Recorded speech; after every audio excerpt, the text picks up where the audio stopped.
We're going to have a little bit of a conversation about charoite. Charoite. I'm not really overly bothered about the pronunciation, and you'll hear it pronounced different ways.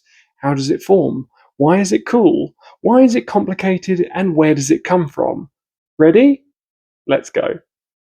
All right, before we get going, you should probably note that I am filming this, or at least narrating this, at a time where I am suffering an extremely sore throat. So if I sound a little bit gruff, understand that I am making this video more out of professional responsibility than actual necessity. Ready? This is Charoite, which you will hear pronounced different ways, and that's okay. It's largely contingent more on regional dialect than it is anything else. Now, it's considered a rare silicate mineral, and of course rare is relative. About 100 tons of this comes out of the ground every year. So if you were to cross-reference that against materials like painite or alexandrite, no, it's not rare. But in a broader sense, it is rare. Now, this has an extraordinarily complex structure. Its chemical formula is absolutely ridiculous. I'll stick it up on screen as opposed to trying to read it out, but in layman's terms, it's a hydrated potassium calcium silicate.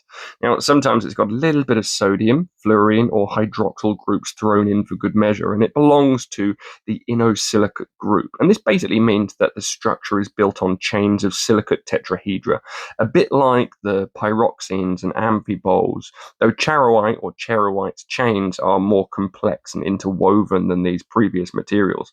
So its crystal system is monoclinic, and it often forms in what are basically fibrous radiating masses, which is where this swirling, silky appearance comes from.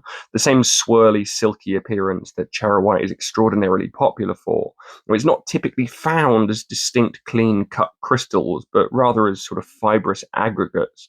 And these have this almost wavy and chaotic pattern to them. Now, charoite is only really found in one place on Earth. It was discovered in the Murun Massif, part of the Alden Shield in eastern Siberia, Russia.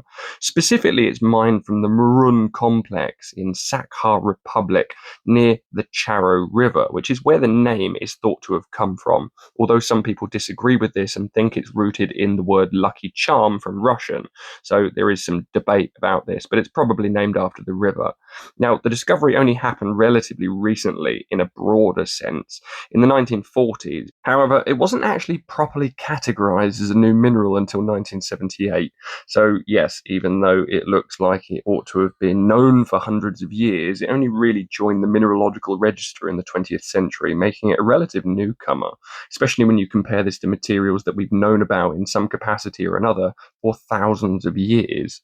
So I did describe this as being rare, and obviously rarity is relative, but the Murun deposit is the only known commercial source of charoite. It forms under rather specific geological conditions, essentially where syenite intrusions, which is an alkaline igneous rock, comes into contact with things like limestone, causing a whole suite of rare minerals to form through metamorphism. This is basically a geological process where fluids change the composition of the rock they flow through. So it's a high pressure, low temperature setup that's kind of very tricky to replicate, which is why we only really find it in one place. Now, as for how much charoite actually hits the market annually, it's averagely, as I said earlier, about 100 tons, which sounds like a lot. You wouldn't want this landing on you, but in a relative sense, when compared to various other materials, this is a drop in the ocean. So we can get away with calling it rare, but again, it's relative. It is very much contingent upon what we're comparing it to. So in terms of complexity and sort of mineral associations, charoite is often found with sort of this broad assemblage cast of other unusual materials, things like tinoxite or canacite or feldspar and microcline being a variety of feldspar, but of course I'm expounding. And its formation involves this unique combination of very rare earth elements, high alkalinity, and intense fluid rock interaction, which make it a real oddball in the mineral kingdom. From a structural point of view, it's incredibly complex with long chain silicates and variable chemistry. So this has made it a bit of a headache for characters who actually study this material. Its structure actually took years for us to untangle. So in a relative sense, it's fairly robust. It's about a 5 to a 6 on the Mohs hardness scale, which is the metric that we use in order to determine durability. And that essentially makes it quite suitable for jewelry, and there's no real underlying toxicity to worry about. And it takes a very high polish and is often cut into things like cabochons or carved into various ornaments and decorative pieces.